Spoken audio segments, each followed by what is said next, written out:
નમસ્કાર વિદ્યાર્થી મિત્રો. અત્યારે બેઝિક ઇંગ્લિશ ગ્રામરમાં આપણે જેની ચર્ચા કરી રહ્યા છીએ તે કાળ છે સિમ્પલ પાસ્ટ ટેન્સ, કે જે તમારા માટે ખૂબ ખૂબ ઉપયોગી કાળ છે. કારણ કે તમે 9 થી ધોરણ 12 અને કોલેજ કક્ષાના અલગ અલગ પુસ્તકો અભ્યાસ કરતા હશો અને તેમાં તમામ ઘટનાઓ, વર્ણનો, મોટા ભાગની વાર્તાઓ સિમ્પલ પાસ્ટ ટેન્સ સાથે રજૂ કરવામાં આવતી હોય છે. સિમ્પલ પાસ્ટ ટેન્સના ફર્સ્ટ પાર્ટમાં આપણે ટુ બી અને ટુ હેવના અલગ અલગ રૂપો વિશેની ચર્ચા કરી ચૂકેલા છીએ. જેમ કે ટુ બીના 2 રૂપની વાત કરેલી હતી, વોઝ અને વેર, જ્યારે ટુ હેવનું એક જ ભૂતકાળનું રૂપ થાય છે અને તે છે HAD, હેડ. આના હકાર, નકાર, હકાર પ્રશ્નાર્થ અને નકાર પ્રશ્નાર્થ સુધીની વાક્યરચનાની વાત કરી ચૂકેલા છીએ. હવે સેકન્ડ પાર્ટમાં આપ સર્વેનું સ્વાગત કરું છું. સેકન્ડ પાર્ટમાં આપણે ચર્ચા કરવાની છે તે છે એક્ટિવ વર્બ સાથેની વાક્યરચના. સાદો ભૂતકાળ નજીકના ભૂતકાળને રજૂ કરે છે. જો કે કેટલાક પ્રસંગોમાં સાદા ભૂતકાળનો ઉપયોગ થતો હોય છે, જેમ કે પંચતંત્ર, હિતોપદેશ વગેરે પુસ્તકોમાં સાદો ભૂતકાળ જ હોય છે. ગુજરાતીમાં આવ્યો, ગયા, બોલી, જમ્યું, નાચ્યા, કૂદ્યા, સાંભળ્યું વગેરે ક્રિયાપદો સાદા ભૂતકાળને રજૂ કરે છે. અંગ્રેજીમાં આ કાળને રજૂ કરવા last evening, yesterday, last month, previous year, the day before વગેરે જેવા સમયદર્શક શબ્દો પણ આવી શકે છે. હવે આપણે એક active verb to teach, TEACH, teach એટલે શીખવવું, આના કોઠાથી શરૂઆત કરીએ. સિંગ્યુલર અને પ્લુરલ, તેમાં 3 પર્સન્સ હોય છે તે તમે જાણો છો. એટલે તેનું ફર્સ્ટ પર્સન આઈ ટોટ. ટોટનો સ્પેલિંગ શું થયો છે જોઈ લેજો, TAUGHT. અર્થ થાય મેં શીખવ્યું. પ્લુરલ ફોર્મ વી ટોટ, અમે કે આપણે શીખવ્યું. હવે સેકન્ડ પર્સન છે યુ ટોટ, તે શીખવ્યું. યુ ટોટ, બધામાં ટોટનો સ્પેલિંગ એક જ સરખો છે, TAUGHT. અર્થ થાય તમે શીખવ્યું. થર્ડ પર્સન હી ટોટ, શી ટોટ અને ઇટ ટોટ. ત્રણેયનું ગુજરાતી એક જ થાય, તેણે શીખવ્યું. ધેય ટોટ એ એનું પ્લુરલ ફોર્મ છે. અર્થ થાય તેઓએ શીખવ્યું. હવે ક્રિયાપદને ભૂતકાળમાં ફેરવવાના નિયમો સમજીએ. કારણ કે ટીચનું તમે જોયું તો ઇરેગ્યુલર વર્બ છે. ટીચનું ભૂતકાળનું રૂપ આગળ આપણે સમજ્યા, તે ઇરેગ્યુલર વર્બ છે. તો હવે એ કઈ રીતના બને છે એ સમજવાનું છે, પણ એની પહેલાં એક હજી આપણે કોઠો જોઈ લઈએ. દાખલા તરીકે ટુ વિન એટલે જીતવું, સિંગ્યુલર અને પ્લુરલ. એમાં ફર્સ્ટ પર્સન આઈ વોન, હું જીત્યો કે જીતી. પ્લુરલ વી વોન, અમે કે આપણે જીત્યા. સેકન્ડ પર્સન યુ વોન, તું જીત્યો કે જીતી. યુ વોન એટલે તમે જીત્યા. થર્ડ પર્સન હી વોન એટલે તે જીત્યો.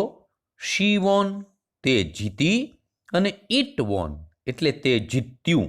અને ત્રણેયનું પ્લુરલ ફોર્મ એક જ થાય, તે છે ધેય વોન એટલે તેઓ જીત્યા. હવે તમને એટલી ખ્યાલ આવે કે આગળ શીખવ્યું આવતું હતું, પરંતુ એમાં જ્યારે આપણે વાત કરી ત્યારે આઈ ટોટનું મેં શીખવ્યું એવું થયું, જ્યારે આઈ વોનમાં હું જીત્યો કે જીતી એવું થયું. હવે ક્રિયાપદને ભૂતકાળમાં ફેરવવાના કયા કયા નિયમો છે તેની વાત કરીએ. તો તેના નિયમોમાં ક્રિયાપદના રેગ્યુલર વર્બ્સને ઈડી કે ડી લગાડવાના નિયમોથી શરૂ કરીએ. તો પહેલું, ઘણા ક્રિયાપદો એવા છે જેને સીધું જ ઈડી લગાડી સાદા ભૂતકાળમાં ફેરવાય છે. જેમ કે ટુ ઓપન, OPEN, ઓપન એટલે ખોલવું. હવે એનું ભૂતકાળનું રૂપ ઓપન્ડ, OPENED, ઈડી લગાડ્યું અને ભૂતકાળ ભૂતકૃદન થઈ ગયું. ટુ લિસન, LISTEN એટલે સાંભળવું, લિસન્ડ, LISTENED. ટુ વોચ, WATCH એટલે નિહાળવું, એનું ભૂતકાળનું રૂપ watched, WATCHED. To cook, COOK રસોઈ બનાવવી, એનું કુકડ ઈડી લગાડી દેવાનું. ટુ કાઉન્ટ, COUNT એટલે ગણવું, કાઉન્ટેડ. તો આ ઈડી લગાડી અને બનતા હોય તેવા કેટલાક ક્રિયાપદોના એક્ઝામ્પલ તમારી સામે મૂક્યા. હવે નિયમ નંબર 2, જો ક્રિયાપદના અંતે ઈ આવેલ હોય તો માત્ર ડી પ્રત્યય લગાડી સાદા ભૂતકાળમાં ફેરવવું. જેમ કે રેગ્યુલર વર્બની વાત કરીએ છીએ, to close, CLOSE. To close એટલે બંધ કરવું, એમાં CLOSED અંતિમ ઈ હતો જ એટલે માત્ર ડી લગાડેલો છે. ટુ એરેન્જ, ARRANGE એટલે ગોઠવવું, એનું ભૂતકાળ એરેન્જડ, ARRANGED. આ રેગ્યુલર વર્બની વાત અત્યારે આપણે કરી રહ્યા છીએ. ત્યાર પછી ટુ મેનેજ, MANAGE એટલે વ્યવસ્થા કરવી, મેનેજડ. ટુ ઓર્ગેનાઇઝ, ORGANIZE આયોજન કરવું, તો organized. To provide, PROVIDE provide એટલે પૂરું પાડવું, provided is the past tense and the form of past participle. હવે ત્રીજો નિયમ, બરાબર ધ્યાનથી આ નિયમો સમજી લેજો, આત્મસાત કરી લેજો.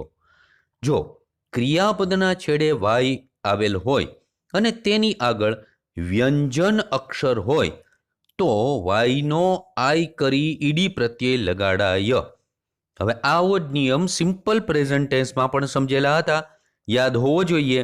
અંતિમ વાય હોય, તેની આગળ વ્યંજન અક્ષર હોય તો વાયનો આઈ કરીને ES લગાડવું, એવું સિમ્પલ પ્રેઝન્ટ ટેન્સમાં સમજેલા હતા. હવે એવો જ નિયમ અહીંયા આવે, વાયનો આઈ કરી અને ઈડી લગાડવાનું સાદા ભૂતકાળમાં. તો જુઓ પહેલો નિયમ, ટુ કેરી, CARRY, કેરી એટલે ઊંચકવું, અંતિમ આવ્યો વાય, તેની આગળ આર એ વ્યંજન છે એટલે વાયનો આઈ કરીને ઈડી લગાડીએ એટલે carried, CARRIED. Two cry, CRY, cry એટલે રડવું, અંતિમ આવ્યો વાય, તેની આગળ આર વ્યંજન કહેવાય એટલે CRIED. પછી ટુ ટ્રાય, TRY, ટ્રાય એટલે પ્રયત્ન કરવો, અંતિમ આવ્યો વાય, તેની આગળ આર વ્યંજન એટલે વાયનો આઈ કરી ઈડી લગાડ્યું, TRIED. To apply, APPLY, to apply એટલે અરજી કરવી, અંતિમ આવ્યો વાય, તેની આગળ એલ વ્યંજન છે એટલે એપ્લાઇડ, APPLIED.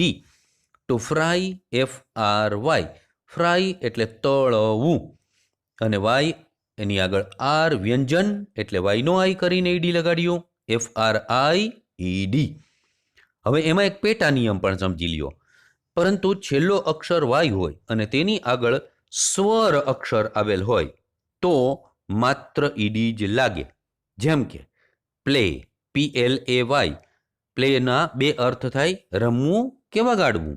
અંતિમ વાય છે, તેની આગળ એ આવેલો છે, સ્વર છે, અને એટલા માટે ભૂતકાળ અને ભૂતકૃદન થાય પ્લેઇડ, PLAYED, ખાલી ઈડી લાગે અને ભૂતકાળ ભૂતકૃદન થાય.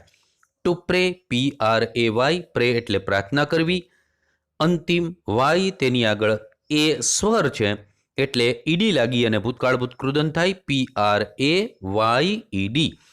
ટુ ઓબે, OBEY, અનુસરવું, પાલન કરવું, અંતિમ વાય તેની આગળ ઈ મૂકવામાં આવેલો છે, ઈ છે એ સ્વર છે અને એટલા માટે ઓબેઇડ, ઈડી લાગી અને ભૂતકાળ ભૂતકૃદન થયું OBEYED. હજી એક એક્ઝામ્પલ જોઈ લ્યો, to display, DISPLAY, to display એટલે પ્રદર્શિત કરવું, અંતિમ વાય તેની આગળ એ સ્વર છે એટલે ડિસ્પ્લેઇડ. ચોથું, જો ક્રિયાપદના છેડે વ્યંજન અક્ષર આવેલ હોય અને તેની આગળ સ્વર અક્ષર હોય અને તેનો ઉચ્ચાર ભારપૂર્વક થતો હોય તો ઈડી લગાડતા પહેલા અંતિમ વ્યંજન બેવડાય છે. આ નિયમ ખાસ યાદ રાખજો. અંતિમ વ્યંજન હોવો જોઈએ, તેની આગળ એક જ સ્વરનો ઉચ્ચાર ભારપૂર્વક થતો હોય તો ઈડી લગાડતા પહેલા અંતિમ વ્યંજન 2 વાર લખવાનો છે. દાખલા તરીકે to travel, TRAVEL, to travel એટલે મુસાફરી કરવી. અંતિમ એલ આવેલો છે, વ્યંજન છે, અને તેની આગળ ઈ મૂકવામાં આવેલું છે, એ સ્વર છે. હવે એનું ભૂતકાળ ને ભૂતકૃદન કેવું બને તો કે TRAVELLED. બીજું ટુ કોરલ, QUARREL, કોરલ એટલે ઝઘડવું. અંતિમ એલ વ્યંજન કહેવાય, તેની આગળ ઈ મૂકવામાં આવેલો છે, સ્વર છે, એટલે કોરલ્ડ, QUARRELLED. પછીનું ટુ સ્ટોપ, STOP, સ્ટોપ એટલે અટકવું કે અટકાવવું. અંતિમ પી, તેની આગળ ઓ એટલે સ્વર છે, તો એનું ભૂતકાળ ભૂતકૃદંત STOPPED. To slip, SLIP, slip એટલે સરકવું, એ અંતિમ પી એ વ્યંજન, એની આગળ આઈ મૂકવામાં આવેલો છે, એ સ્વર છે, અને એટલા માટે સ્લીપ્ડ, SLIPPED. અને છેલ્લું એક્ઝામ્પલ તેનું to clap, CLAP, to clap એટલે તાળી પાડવી. અંતિમ આવ્યો પી, તેની આગળ એ એટલે સ્વર, અને એટલે CLAPPED એવું તેનું ભૂતકાળ અને ભૂતકૃદનના રૂપ થાય. આ વાત થઈ રેગ્યુલર વર્બ્સની. હવે વાત કરીએ ઇરરેગ્યુલર વર્બ્સની, એટલે કે અનિયમિત ક્રિયાપદો. હવે તે 5મા નિયમ તરીકે જુઓ, તમારી સામે મુકાય છે. ઘણા ક્રિયાપદો એવા છે કે જેના ભૂતકાળ અને ભૂતકૃદંતના રૂપો એક જ સરખા થાય. બરાબર? દાખલા તરીકે ટુ કટ એટલે કાપવું, ભૂતકાળ એ કટ, ભૂતકૃદંત એ કટ, એટલે કે ત્રણેય રૂપ સરખા જ. ટુ શટ, SHUT, શટ એટલે બંધ કરવું, shut shut shut. To put એટલે મૂકવું, put put put. To telecast, TELECAST, telecast એટલે પ્રસારિત કરવું, ટેલિકાસ્ટ ટેલિકાસ્ટ. ટુ બ્રોડકાસ્ટ એટલે અવાજ પ્રસારિત કરવો, એટલે ભૂતકાળ અને ભૂતકૃદંત BROADCAST, બ્રોડકાસ્ટ બ્રોડકાસ્ટ, બધું સરખું જ. ટુ હિટ, HIT, ફટકારવું, hit hit hit hit hit, ભૂતકાળ ભૂતકૃદંત બધું જ સરખું, મૂળ રૂપ એ જ. 6થો નિયમ, ઘણા ક્રિયાપદોના ભૂતકાળના રૂપો અને ભૂતકૃદનના રૂપો તેના મૂળ રૂપથી અલગ જ થતા હોય છે. જેમ કે ટુ બ્રિંગ, BRING, બ્રિંગ એટલે ઊંચકી લાવવું, એનું ભૂતકાળનું રૂપ બ્રોટ, BROUGHT, ભૂતકૃદન પણ એ જ થાય. ટુ કેચ, CATCH એટલે પકડવું, CAUGHT. હમણાં જ જે આપણે કોઠો લખેલો હતો તે ટુ ટીચ, TEACH, ટીચ એટલે શીખવવું, taught, taught, TAUGHT. To think, THINK, think એટલે વિચારવું, ભૂતકાળ thought, THOUGHT. To dig, DIG, dig એટલે ખોદવું, dug, dug, DUG. To win એટલે જીતવું, ભૂતકાળનું રૂપ થાય વોન, ભૂતકૃદંત પણ વોન જ. ટુ સે, SAY, સે એટલે કહેવું, એનું ભૂતકાળનું રૂપ સેઇડ, SAID, ભૂતકૃદંત પણ સેઇડ જ. ટુ ટેલ એટલે કહેવું, TELL, ભૂતકાળનું રૂપ ટોલ્ડ, ભૂતકૃદંત પણ ટોલ્ડ. ટુ રીડ, READ, વાંચવું, ભૂતકાળનું રૂપ જોઈ લ્યો READ, ઉચ્ચાર જ ખાલી બદલે રેડ, અને પછી ભૂતકૃદંત READ, એટલે કે ત્રણેયના સ્પેલિંગ એક જ થાય, પણ ભૂતકૃદંતનું ઉચ્ચાર થઈ જાય રીડ, એટલે મૂળ રૂપ રીડ, ભૂતકાળ રેડ, અને પાછું ભૂતકૃદંત read. To learn, LEARN, learn, એનું ભૂતકાળ લર્ન્ટ, LEARNT, અને ભૂતકૃદંતના બે રૂપ લર્ન્ટ, LEARNT, અથવા લર્નેડ, LEARNED. ઇરેગ્યુલર વર્બ્સના ઘણા રૂપો એવા છે જેના ભૂતકાળ અને ભૂતકૃતના રૂપો પણ અલગ અલગ થાય છે. જેમ કે આગળ જોયા ને એમાં તમામ ભૂતકાળ ભૂતકૃદંત એક જ સરખા થતા હતા, મૂળ રૂપ કરતાં અલગ થતા હતા, પણ ભૂતકાળ અને ભૂતકૃદંતના બેય રૂપ સરખા જ હોય. હવે ત્રણેય રૂપ અલગ અલગ. તો એમાં પહેલું તો ઈટ, EAT, ઈટ એટલે જમવું, એનું ભૂતકાળનું રૂપ થાય એટ, ATE, અને ભૂતકૃદંતનું રૂપ થાય ઈટન, EATEN. પછી ટુ સી, SEE, સી એટલે જોવું, એનું ભૂતકાળનું રૂપ SAW, સો, અને ભૂતકૃદંતનું રૂપ SEEN, seen. To speak, SPEAK, speak એટલે બોલવું, એનું ભૂતકાળનું રૂપ સ્પોક, SPOKE, ભૂતકૃદંતનું રૂપ spoken, SPOKEN. To break, BREAK, break એટલે તોડવું, એનું ભૂતકાળનું રૂપ બ્રોક, BROKE, અને ભૂતકૃદંત broken, BROKEN. To beat, BEAT, beat એટલે ફટકારવું, એનું ભૂતકાળનું રૂપ BEAT, બીટ, અને ભૂતકૃદંત beaten, BEATEN. To drive, DRIVE, drive એટલે હંકારવું, ભૂતકાળનું રૂપ ડ્રો, DROVE, અને ભૂતકૃદંત પાછું driven, DRIVEN. To bite, BITE, bite એટલે બટકું ભરવું, એનું ભૂતકાળનું રૂપ BIT, બીટ, અને ભૂતકૃદંતનું રૂપ BITTEN. Two right, WRITE, right એટલે લખવું, ભૂતકાળનું રૂપ રોટ, WROTE, અને ભૂતકૃદંત return, WRITTEN. Two gate, GET, gate એટલે મેળવવું, ભૂતકાળનું રૂપ ગોટ, GOT, ભૂતકૃદંત ગોટ પણ થાય, GOT, ગોટ, અને બીજું પણ સ્વરૂપ થાય ગોટન, GOTTEN. એ જ રીતે તો ફોરગેટ, FORGET એટલે ભૂલી જવું, ભૂતકાળનું રૂપ થાય ફોરગોટ, FORGOT, અને ભૂતકૃદંતનું રૂપ થાય ફોરગોટન, FORGOTTEN, એટસેટ્રા. હવે આ તમામ નિયમો તમારે યાદ રાખવા પડે. આ તમામ નિયમો દ્વારા જ તમે સાદા ભૂતકાળની સાચી વાક્યરચના બનાવી અને લખી શકો. હવે તેના એફર્મેટિવ સેન્ટેન્સીસની વાત કરીએ. જુઓ, ડાયરેક્ટ ઇંગ્લિશ ટુ ઇંગ્લિશ સમજવાનો પ્રયત્ન કરીશું. દાખલા તરીકે એક પહેલું એક્ઝામ્પલ મૂક્યું તમારી સામે, આઈ મીટ હિમ ટુડે. હવે ટુડેની જગ્યાએ તમારે યસ્ટરડે વાપરવાનું, યુઝ યસ્ટરડે. તો I met, MET, met him yesterday. Second sentence, we believe them this week.